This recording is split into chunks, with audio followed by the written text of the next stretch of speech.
6장 13절 전반부 그리고 7장 13절 14절의 말씀 함께 보시겠습니다.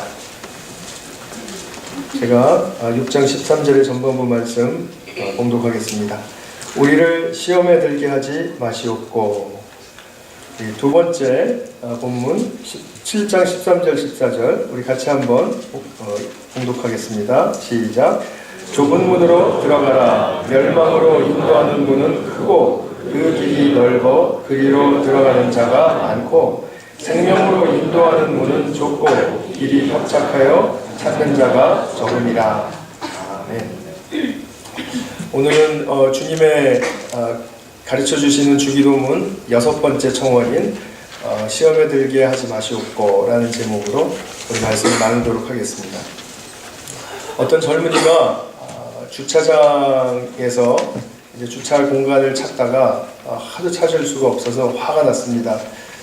그래서 이제 주차 금지 구역이라고 표시된 곳에 차를 세워놓고 자기 차 유리창에다가 메모를 남겼습니다. 경찰관 귀하. 저는 오늘 이 주차장을 20바퀴나 뱅뱅 돌았는데도 공간을 찾지 못했습니다. 그래서 부득이하게 여기에 주차하게 되었고 오늘 제가 약속 시간에 늦으면 제 직업을 잃어버리게 됩니다. 그러니 내 죄를 사하여 주옵소서 이렇게 메모를 붙였습니다. 그리고 용물을 보고 돌아와 보니까 자기 쪽지 옆에 또 한 쪽지가 붙어 있는데 이제 경찰관이 쓴 쪽지였습니다. 차주 귀하. 나는 이곳을 20년 동안 뱅뱅 돌아다녔습니다.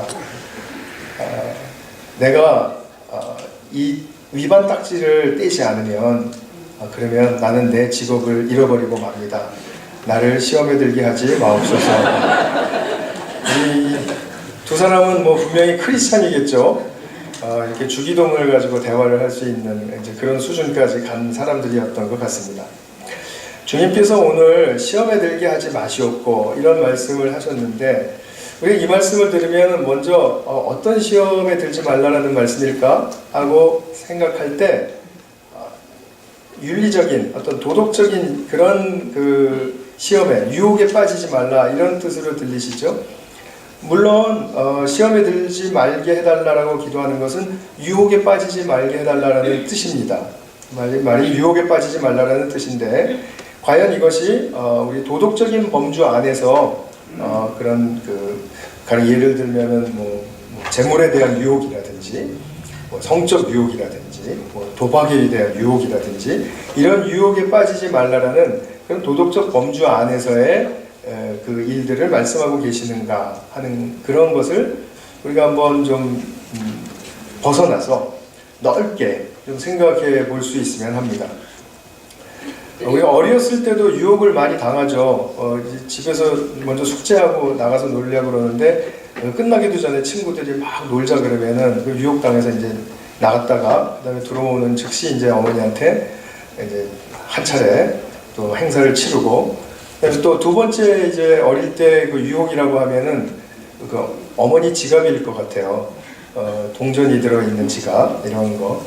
그런데 말씀드렸듯이 이런 도덕적인 범주 안에서의 시험을 뜻하는 것이 아니고 좀 더 근본적으로 생각을 하셔야 되겠습니다.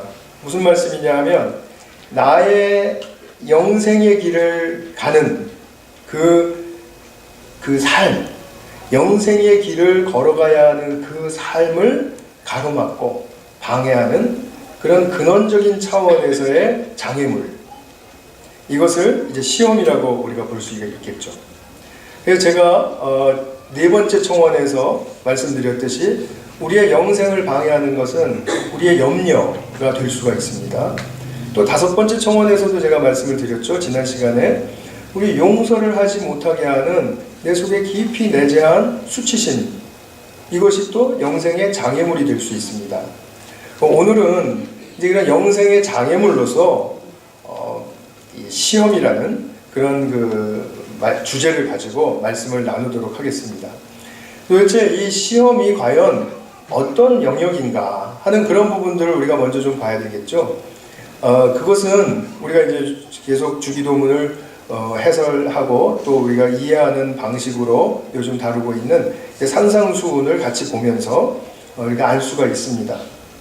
오늘 본문에 보면 7장 13절 14절 본문의 말씀을 보면 좁은 문으로 들어가라. 멸망으로 인도하는 문은 크고 그 길이 넓고 그리로 들어가는 자가 많고. 무슨 말이죠? 그 넓은 길로 빠지면 안 된다 이 말이죠. 그 넓은 문에 빠질 수 있는 시험을 이겨야 된다. 지금 이 말씀이죠. 그리고 좁은 문으로 들어가고 좁은 길로 가야 한다. 그래서 먼저 넓은 길에 빠지지 말라라는 그 이제 말씀 한 주제하고 또 사실은 두 번째로 이제 거짓 교사들의 가르침에 빠지지 말아라라는 그런 또 중요한 부분이 있습니다.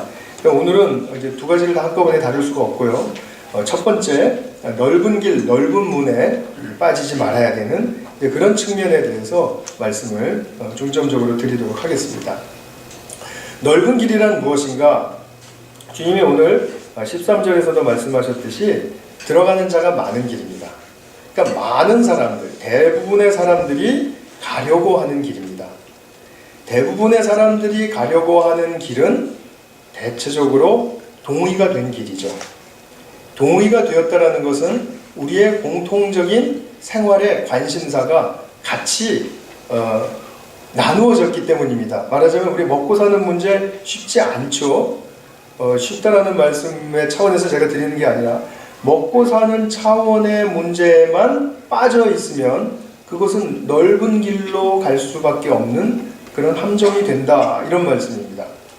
그러니까 자신의 영생의 길을 가려고 하지 않고 생존의 길에 연연해서 집착되어 있다라든지 또는 세속적인 방식과 세속적인 행동 양식에 빠져 있다라든지 이것은 대체적으로 넓은 길에 빠질 수 있는 위험이 되는 것이죠.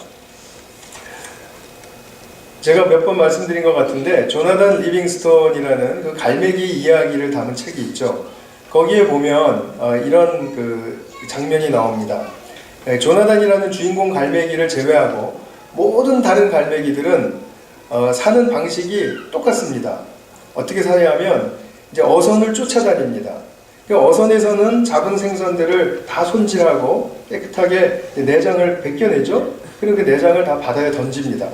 그런 던져진 그 이제 내장의 찌꺼기들을 먹기 위해서 수많은 갈매기들이 모든 갈매기들이 거기에 달려들어서 아기다툼을 하면서 쟁취하면서 사는 것이죠. 그런데 이 갈매기들은 우리는 이 길밖에는 살 길이 없다 이렇게 믿는 것이죠.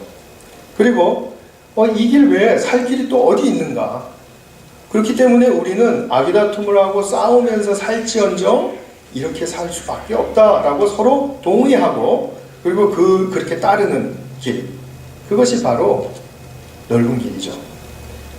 여러분들과 이제 제가 드라마를 보든지 영화를 보든지 할 때 주인공이 가지 않는 길은 거의 다 대부분 넓은 길입니다. 99%를 넓은 길이라고 보시면 돼요. 그렇죠? 주인공은 정의롭고 또 자신의 인생을 찾고 또 무언가 자기만이 이룰 수 있는 그 실현을 해내는 그런 주인공들이 많이 나오지 않습니까? 그 사람들은 좁은 길을 가는 사람들이라고 이제 비유해서 볼 수가 있겠죠. 넓은 길은 이와 같이 대부분의 모든 사람들이 따르고자 하는 길입니다. 그것이 공통 관심사인 생존과 세속에 관해서 서로 동의하는 길이라는 것이죠. 두 번째로는 이 넓은 길의 특징이 있습니다. 넓은 길의 특징은 뭐냐면 우리는 태생 후에 얼마 후부터 태어나면서부터 직접 그러진 않는데 얼마 후부터 다른 사람들의 눈치를 보고 살아요. 엄마 아빠 눈치를 봐야 하고 그리고 자기 주변의 눈치를 봐야 합니다. 그런 삶에 우리는 매우 익숙해져 있습니다. 다른 사람들이 나를 어떻게 볼까? 이게 굉장히 큰 관심사입니다. 동시에 다른 사람들은 어떻게 살까? 어떻게 할까? 이것도 눈여겨봅니다. 이것이 말하는 거는 타인 중심적인 삶을 산다는 것이죠. 말하자면 자신의 생명 중심적인 삶을 사는 게 아니라 타인 중심적으로 다른 사람이 어떻게 하는가, 다른 사람이 나를 어떻게 보는가, 여기에 대해서 이제 굉장히 자기의 그 중심과 우선순위를 두고 사는 것입니다. 다른 사람들을 안 보고 살 수는 없죠. 보지 말고 살라라는 말씀이 아니라 이렇게 타인 중심적인 삶을 살 때 자기 자신을 정직하게 바라볼 수 없다라는 거예요. 그리고 내 자신을 올바르게 사랑하는 길을 찾지 못한다는 것. 그 문제이죠. 자기 사랑 이러면은 이기적인 사랑으로만 생각되는, 지금 거기에 빠져있는 그런 것이죠. 그렇기 때문에 이 타인 중심적인 삶은 굉장히 사실은 쉽지 않은 삶입니다. 내적인 에너지를 굉장히 많이 소진시키기 때문에 쉽게 피로해지고 또 신경증 증세도 많이 나타날 수 있고, 우리가 이제 시대가 지나가면서 점점 더 정신적인 질환이 많아지고 있는 그것을 보면 우리 이 현대에 사는 현대인들이 얼마나 타인 중심적으로 살고 있는가, 그것을 알 수가 있습니다. 분명한 증명이 되는 것이죠. 그러면서도 피곤하고 힘들면서도 워낙 우리는 여기에 익숙해져 있기 때문에 대부분 넓은 길로 들어가서 산다는 거죠. 그래서 자기가 자신의 생명을 산다라는 그 측면에서의 삶을 찾지를 못하고 얻지를 못하고 누리지를 못하게 되는 것입니다. 주님께서 말씀하시는 좁은 길은 내 자신만이 걸어가야 할 영생의 길을 말합니다. 다른 사람들이 보기에는 저 사람 저거 뭐지? 뭐 이렇게 생각할지언정 자신에게는 기대가 있고 열정이 있고 이것이 바로 내가 살아가는 의미다라는 확신이 있는 바로 그 길을 사는 것이 바로 좁은 길입니다. 우리 지난주에 오후에 전창진 집사님께서 창조와 진화에 관한 굉장히 유익한 세미나를 아주 재미있게 해주셨어요. 그런데 가만히 생각해 보세요. 우리 다 창조를 믿는데 우리가 창조를 믿는다고 그런 세미나 할 수 있습니까? 또 과학자로서 신앙을 가진 사람이라고 해서 다 그 세미나 할 수 있을까요? 아니죠. 여기에 오기까지 집사님은 하나님과의 특별하고 어떤 깊은 관계 속에서 그 소명의식을 얻고, 그리고 이것이 내 삶에 진짜 의미 있는 것이다, 이것이 내가 걸어가야 할 인생이다, 이렇게 믿고 투신했고 애써 왔기 때문에 진화론 창조론 세미나 강사로서 이렇게 일부분적으로 이렇게 표면적으로 나타난 것이죠. 그런 의미에서 우리가 좁은 길이라는 것입니다. 또 우리가 한 가지 보아야 될 것은 타인 중심적인 삶에 이어서 사람은 누구나 다 똑같은 재능과 똑같은 은사와 똑같은 성향을 가지고 태어나지 않았다는 걸 다 인정하실 겁니다.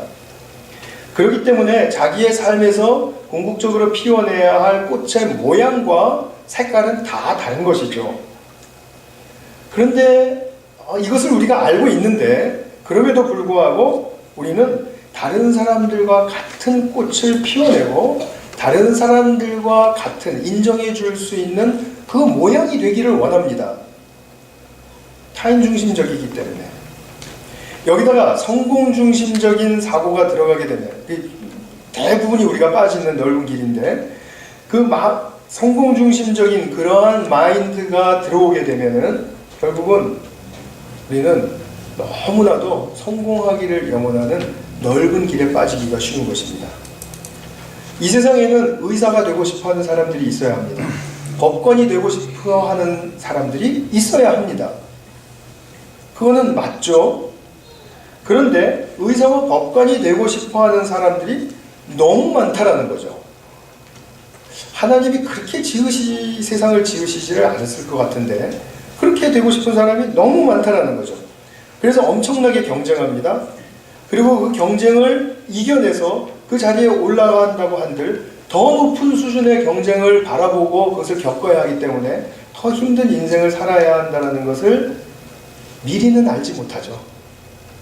그렇기 때문에 그 자기가 되고 싶은 그런 그 성공 중심적인 그 희망 속에서 자신의 길을 가지 못하고 거기서 굉장히 그 경쟁에 시달리는 그런 사람들이 얼마든지 많을 수 있다는 것이죠.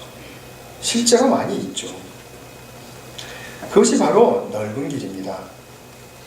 세상에 대통령은 몇 명 안 되죠. 그러나 대통령이 되는 것도 넓은 길로서 간 사람이 있을 수 있다는 얘기입니다. 마침 운 좋게 머리도 따라주고 운도 따라주고 부모도 잘 만났고 한 그런 여러 가지 조건들의 조화로 인해서 내가 대통령 될 수도 있는데 그것은 성공지향적인 삶 속에서 내어버린 그런 결과도 될 수 있다는 거죠. 우리는 그런 성공지향적인 그 삶을 추구하지 않습니다. 세 번째, 제가 이제 많이 말씀드렸지만 이 넓은 길의 특징은 뭐냐면 다 동의하는 가운데 이루어진 길이라는 것입니다. 이 넓은 길은 어떤 특정 소수가 영향을 끼치고 그리고 활동해서 이루어낸 그런 결과가 아닙니다. 넓은 길은 누구나 다 세상을 살아가는 그 누구나 다 공범입니다. 우리가 그것을 볼 수 있어야 됩니다. 제가 고등학교 1학년 때였던 것 같습니다. 제 동네, 우리 같은 동네에 친한 친구가 있었는데 그 친구랑은 주로 이제 과외 공부를 많이 다녔습니다. 근데 어느 날 같이 이제 과외를 가는데 제 주머니에 극장표가 2개가 있었어요. 이 유혹을 우리는 잘 감당하면서 극장에 갔습니다. 이 일로 말미암아 그렇게 큰 일은 벌어지지 않았습니다. 경찰에 실종 신고가 됐고요.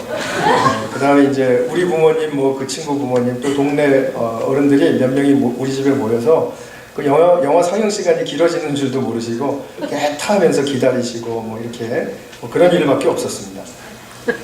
근데 제가 가만히 그때를 생각해 보면은 우리 둘 중에 누가 먼저 유혹을 했는지 도무지 기억이 나지가 않습니다. 제가 영화표를 가지고 극장표를 가지고 있었기 때문에 제가 유혹했을 거라고 생각하시죠? 그러나 그건 오해예요. 왜냐하면 저는 갑이에요. 그렇기 때문에 언제든지 제가 마음먹은 때에 갈 수 있는데 그 친구에게는 이번이 절호의 기회예요. 그렇기 때문에 지금 가지 않으면 나는 공짜로 볼 수 없다라는 그런 절박함이 있었을지도 모르겠다는 생각이 들어요. 그런데 정직하게 생각해 보면은 누가 먼저 유혹했고 뭐 이런 게 그 기억이 안 나요. 둘이 동시에 쾌락의 길로 가기로 동의를 한 것입니다. 누가 강요하지 않은 거죠. 그런데 이 세상의 넓은 길로 갈 때 우리 강요받고 가는 경우도 있습니다. 그냥 뭐 아버지의 유언이 뭐가 되라고 했다. 그래서 나는 뭐 이것이 되고 싶지만 뭐 나는 이 길을 택할 수밖에 없었다. 뭐 우리 엄마가 너무나 이 길을 가기를 원했기 때문에 나는 이 길을 간다. 그러나 나는 뭐 내 꿈은 다른 거였다. 뭐 이렇게 말하는 사람들이 통계적으로 보면은 훨씬 넘습니다. 반이 훨씬 넘습니다.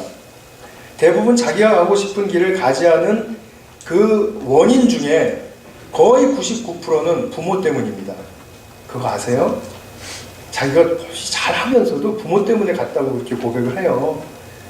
정말 배반도 이런 배반이 없죠, 그죠? 그런데 누가 강요해서 갔던, 유혹을 당해서 갔던지 간에 결국은 자기가 책임을 져야 하기 때문에 자기가 동의한 길이에요. 부모가 아무리 막강하게 나를 강압적으로 그 길을 가야 된다라고 말했다 할지라도 내가 동의하고 갔으면 나는 거기에 책임을 져야 되는 것입니다. 그렇기 때문에 이 넓은 길의 특징은 모두 다 동의하는 길이다. 이것이죠. 그런데 네 번째로 이 넓은 길의 특징을 이제 주님께서 말씀하시는데 이것의 결과는 멸망이라는 거죠. 멸망 무엇입니까? 이게 지옥불에 들어가지고 막 지글지글 타오는 거 그게 멸망인가요? 나의 길을 가지 않으면 그 지옥불에 탑니까? 물론 뭐 그걸 비유적으로 그렇게 말씀드릴 수도 있겠죠. 그러나 멸망이라는 것은 정말 끝도 한도 없는 다시 돌아갈 수 없는 허무에 빠지는 것. 도무지 돌이킬 수 없는 깊고 수치스러운 후회에 빠지는 것. 이것이 바로 멸망입니다.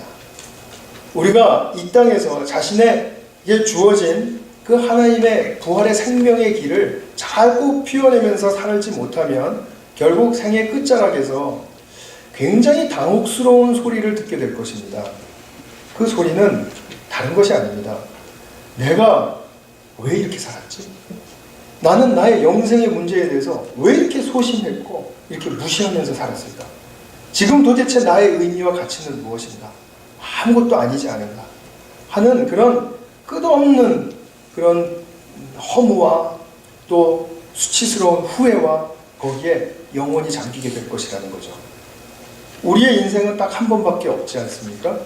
그렇기 때문에 이 인생을 살아가는 동안에 이 소중한 기회를 우리는 넓은 길이 아니라 주님 가라고 하시는 좁은 길을 잘 따라가야 된다는 것입니다. 근데 그 길을 따라가는 사람은 적다라고 말씀하십니다. 그만큼 우리의 관심 대상에서 멀다라는 얘기겠죠.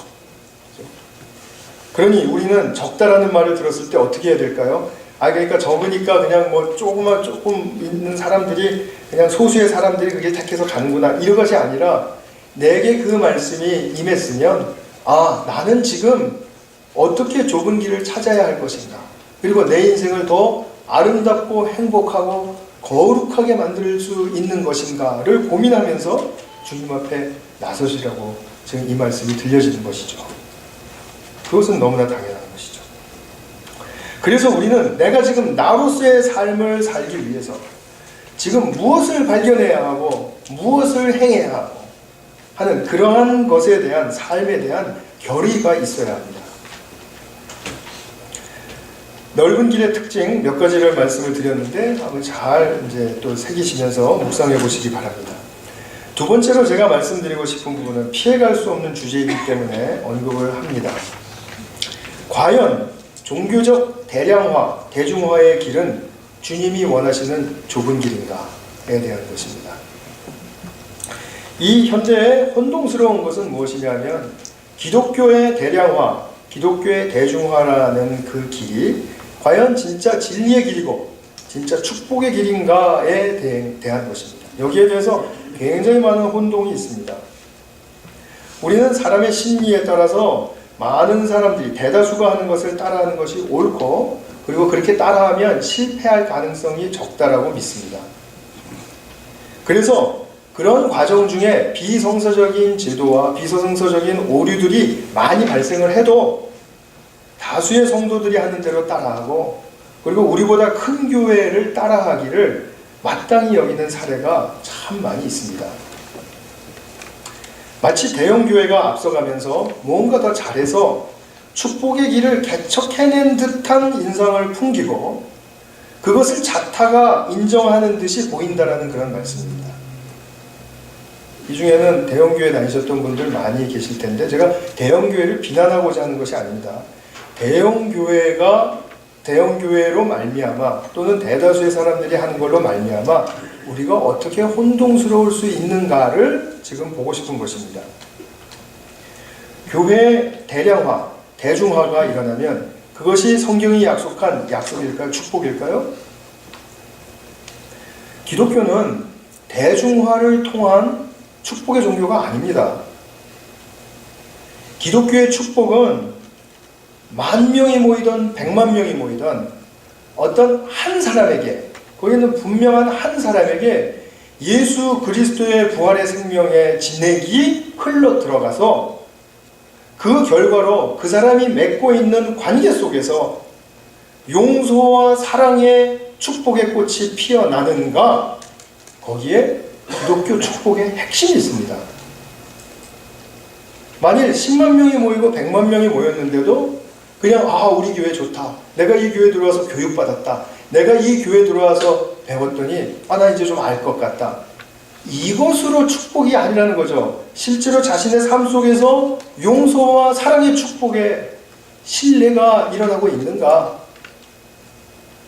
그것에 대한 영적인 싸움이 진지하게 일어나고 있는가, 내가 이런 문제에 대해서 가장 큰 내 인생의 우선순위라고 확신하고 사람들은 나를 어떻게 볼지라도, 또 어느 교회 다니는 누구 이렇게 우습게 본다 할지라도 나는 그것에 지금 매진하고 있는가, 주님과의 교제에 나는 거기에 몰두하고 있는가, 그것이 기독교 축복으로 들어가는 관건입니다.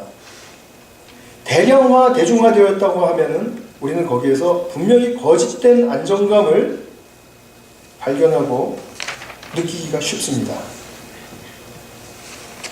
그렇기 때문에 사랑과 용서가 일어나지 않으면 진정한 축복일 수 없다는 것. 그냥 모여있는 큰 것, 화려한 것, 좋은 사운드, 또 우리 성가대 너무 잘하지만 성가대가 100명, 200명 있고 그런 보이는 그런 것이 과연 축복의 결과물인가? 아닐 수가 너무나 쉽다라는 것이죠. 물론 그럴 수도 있습니다. 그러나 아니기가 너무 쉽다라는 것이죠. 물론 대중 집회에서 예수를 믿게 되는 사람들이 있습니다. 축복이죠. 그런데 그리고 난 다음에 그들은 교회로 인도를 받습니다. 교회에서 가르치는 교리를 배우고 교회 생활을 어떻게 하는지를 배웁니다. 그렇게 어느 정도 하고 나서 익숙해지면 자신의 신앙은 일단 안전하다라고 생각하는 것이 문제라는 것입니다. 내가 뭐 어떤 교회에서 내가 뭐 어떤 과정을 수료했습니다. 뭐 나는 뭐 어떤 훈련을 내가 이수했습니다. 보세요, 여기 증명이 아니라고 뭐죠? 수료증도 있지 않습니까? 이렇게 합니다. 진짜 문제가 뭐죠? 그 가운데 자신의 신앙의 틀이 그 인생의 여정 속에서 지금 형성되어 가야 할 그 신앙의 틀이 점점 경직된다 이것이죠. 경직되어서 내게 어떤 새로운 사건, 뭐 교회를 떠난다라든지 아니면 다른 신앙인들을 만난다라든지 하는 그런 사람들을 만나면 이내 자기의 그 신앙의 틀이 경직되어서 그 사람을 통해서 진리의 어떤 깊은 것을 들으려고 하지도 않고 들어도 수용하지 못하고 오히려 자기 판단의 잣대가 계속해서 돌아가는 것이죠. 그래서 날카롭게 세워지고 그래서 이전에 자기가 은혜 받았던 것만 수용하고 그리고 그러한 가운데 그 자기의 신앙을 지키려는 보수성이 지배하게 된다는 것이죠. 신앙생활은 오래 지나갈수록 10년, 20년, 30년 지나갈수록 더욱 새로워져야 하고 더욱 넓어져야 하고 그럼으로써 내 인격의 통합이 잘 일어나야 하고 인격의 통합이 일어나면 수용성과 유연성이 풍성해져야 그게 마땅한 것입니다. 아멘. 그런데 날이 갈수록 자기 틀에 비추어서 볼 때 틀리다고 생각되는 것만 보이고 저거는 뭐 악한 것에 어떤 뭐 영향이다라고만 보고 이렇게만 하게 보이면은 그렇게 보이는 자기의 경직된 신앙의 눈이 자기는 굉장히 좋다라는 착각을 일으키기가 쉽거든요. 이렇게 되어버리면은 이 세상의 유니버설 처치, 주님의 교회는 이 땅에 딱 하나입니다. 크게 하나입니다. 우리가 그래서 한꺼번에 볼 수 없어서 그렇죠. 우리는 로컬 교회로서 그 큰 교회의 한 지체일 뿐입니다. 근데 이 지체들끼리 같이 합쳐서 진리의 길을 같이 정진해 가야 하는데 그런데 이것이 서로가 잣대를 가지고 판단하고 있고 그래서 안 되고 저래서 되고 이런 식으로 지금 계속 실갱이를 벌이고 있으면 우리가 진리의 축복의 세계 안에서 함께 행진한다는 것이 얼마나 어려운 일입니까? 주님이 보시기에 너무나 슬픈 일이겠죠. 주님께서 말씀하신 시험에 들지 말게 하소서라는 이 청원은 넓은 길로서 대량화, 대중화, 더 나아가서는 자신들의 어떠한 욕심과 자신들의 권력을 지키기 위한 제도화 이런 부분들의 유혹으로 빠지지 말라는 말씀을 포함하는 것입니다. 대중적이고 대량화됐다는 것이 무조건 잘못됐다는 것이 아닙니다. 얼마나 큰 혼동을 야기할 수 있는지 그 속에서 위험성을 볼 수 있는 그런 명철함과 통찰력이 생겨야 한다는 것이죠. 제가 이것을 좀 더 돕기 위해서 구약의 유명한 인물 다윗과 솔로몬의 이야기를 좀 들려드리겠습니다. 다윗은 좁은 길을 간 사람이고 솔로몬은 넓은 길을 가다가 멸망한 사람입니다. 구원 못 받았다는 뜻이 아니고요. 하나님이 그를 위해서 예비해 두신 모든 축복을 다 빼앗긴 것 같은 삶을 산 사람이 바로 솔로몬입니다. 그 말씀을 좀 드리려고 해요. 다윗과 솔로몬은 부자지간이었죠. 이스라엘 왕국에서 두 번째, 세 번째 왕이었습니다. 이스라엘 역사 전체를 통틀어서 오늘날까지도 다 통틀어서 이 두 왕이 다스렸던 시기는 최고의 절정의 시기였습니다. 국가적인 위상도 전성기를 이루었고 엄청나게 잘 사는 것은 물론이거니와 많은 나라들이 이 이스라엘이라는 나라를 굉장히 부러워하고 그리고 또 조공도 바치고 하는 그런 힘 있는 나라였습니다. 근데 이 두 왕은 재임 기간이 흐르면서 하나님 앞에서 극명하게 갈라지는 다른 삶을 살게 되었습니다. 그 다른 삶을 살게 된 그 이유, 그 차이를 만들어낸 한 가지는 회개였습니다. 회개를 했느냐, 회개를 하지 못했느냐, 지금 이 문제였었습니다. 다윗에 대해서 좀 먼저 볼까요? 다윗이 이제 왕 위에 오르고 이스라엘 전체를 이제 통치하게 되었죠. 그리고 전성기를 보낼 때 바로 그 절정의 시점에서 자기 부하 우리아의 아내를 이제 끌어들여서 불륜을 저지르는 죄를 짓죠. 그리고 또 더 나아가서 우리아까지도 이제 죽여버리는 그런 범죄를 저질렀습니다. 이 말은 무슨 말씀이냐면 왕은 그렇게 할 수 있다는 것입니다. 왕은. 다른 나라 왕들도 다 그렇게 한다 이거죠. 다 넓은 길 가는 그런 왕들 따라서 나도 좀 해봤다 이것입니다. 말하자면. 죄책감을 느낄 필요가 없습니다. 요즘 같으면은 대통령이 스캔들 일으키고 그러면은 죄책감 당연히 느끼겠죠? 뭐 스캔들을 하고서도 또 잘 넘어가는 사람도 있긴 하더라고요. 근데 어쨌든 간에 이제 큰 비난의 대상이 되죠? 그때는 비난의 대상이 되지 않습니다. 왕은 그럴 수 있습니다. 넓은 길에서 다 그럴 수 있습니다. 이런 통속적인 생각에 빠져 있었던 것이죠. 그러나 나단이라는 선지자가 나타나서 이 다윗에게 깨우쳐 준 것은 당신이 얼마나 하나님께 큰 죄를 진 것인가를 알아야 한다. 이것이었죠. 또 자신은 나단의 말을 통해서 이걸 안 거죠.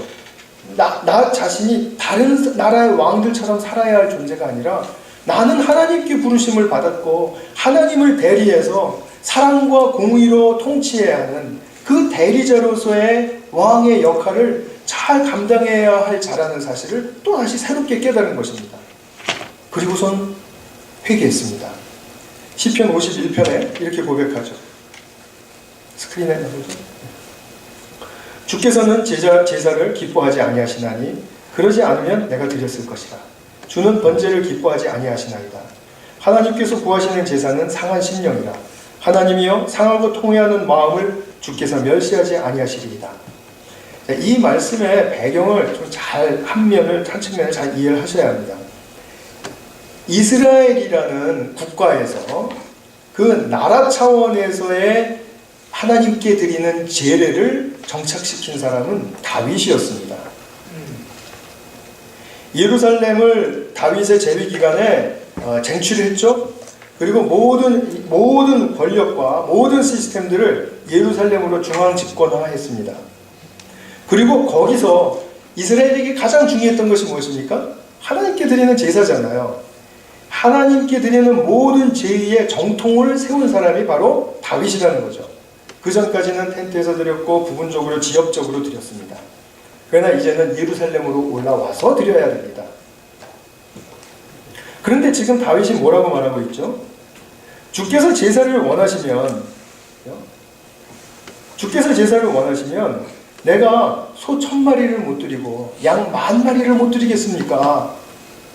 그러나 그것이 주님이 기뻐하시지 않는다는 것을 내가 알았습니다. 주님이 기뻐하시는 것은 수많은 백성들 많이 있고 하나님의 성도들이 많이 있지만 그 중에서 특별히 내가 개인적으로 주님 앞에 통회하고 애통하는 회개의 마음을 가지고 나가는 것을 가장 기뻐하신다는 것을 내가 확신하고 절감했습니다. 지금 그 얘기입니다. 자, 나라 차원으로 제도화되어 있는 제의가 중요하지 않다. 내가 개인적으로 저지른 이 죄에 대해서 통회하는 마음을 하나님은 그 무엇보다도 기뻐하신다. 이 차이를 분명하게 보실 수가 있어야 돼요. 그러지 않으면 조금 전에 말씀드린 대량화, 대중화, 제도화 이런 거에 그냥 넘어가기가 너무 쉬운 것입니다.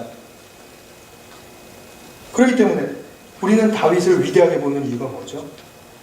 이 신앙의 진수를 깨달은 것을 너무나도 위대하게 보는 것이죠.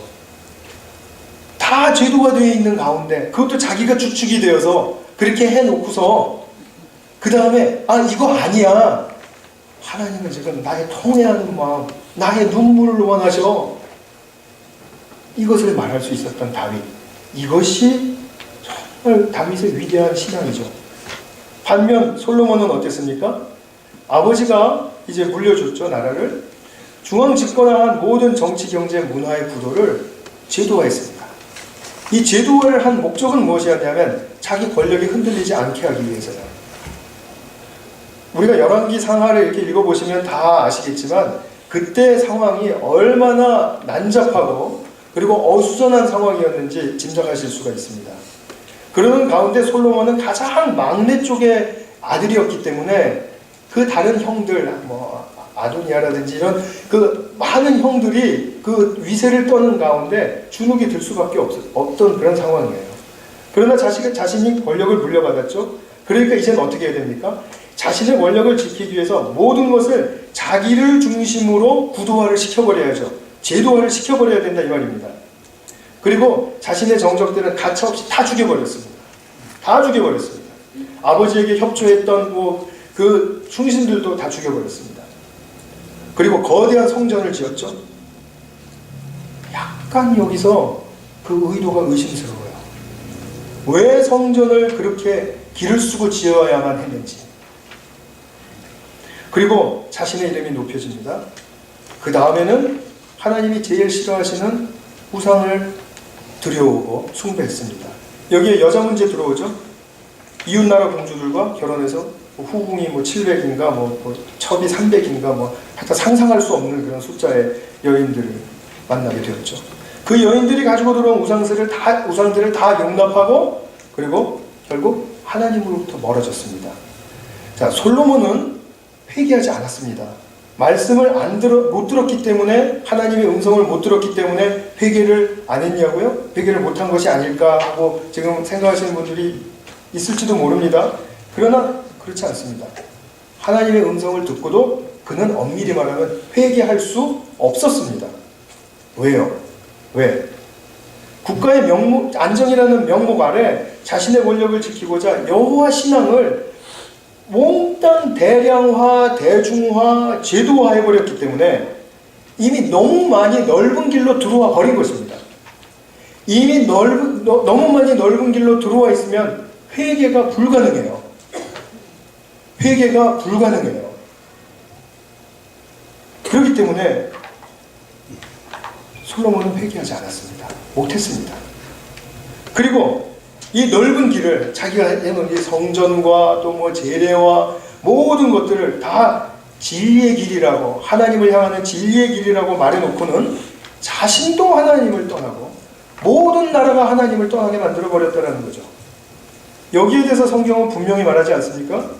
이스라엘 국가가 양분되어서 북과 남으로 갈라진 그런 수치스러운 일이 일어나게 된 원인은 솔로몬이 하나님을 등졌기 때문이다.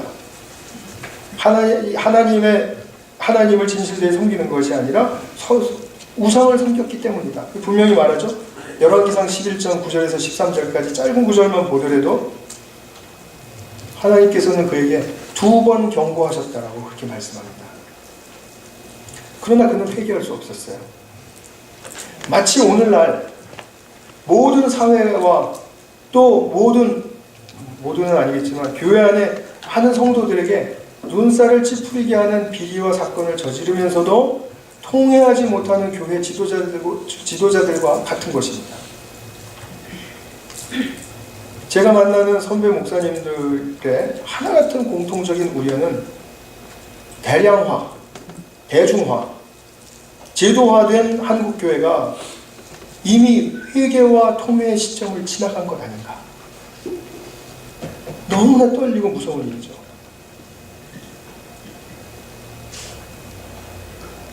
그것에 대해서 너무나 많이 가슴 아파하고 우리는 기도하고 또 회개해야죠. 여러분들 자신도 개인적으로 한번 생각해 보십시오.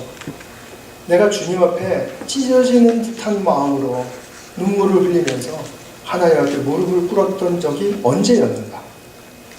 시간이 너무 많이 지났다면 저와 여러분은 너무 많이 넓은 길에 들어와 있을 가능성이 있습니다. 그런데 지금까지 저와 여러분이 잘못했다 이것을 말씀드리고자 하는 것이 아니라 지금 오늘 우리가 이 하나님의 말씀을 들었다면 하나님의 말씀이 임했다면 그 임한 즉시 우리가 어떤 태도를 가지고 새롭게 방향 전환을 하고 하나님 앞으로 달려나가야 하는지에 대한 것이 너무나도 중요한 것이죠.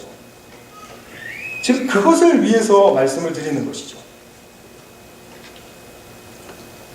우리가 여기에 대해서 솔로몬의 그런 대량화 제도와 이런 부분들에 대해서 어떤 관점을 가지고 어떤 태도로 우리의 삶에서 애통과 통일가 있어야 하는지 그것을 말씀드리고자 하는 것입니다. 그러기 위해서는 하나님 앞에서 지금 내가 어떤 상태인지를 발견하는 일이 있어야 됩니다.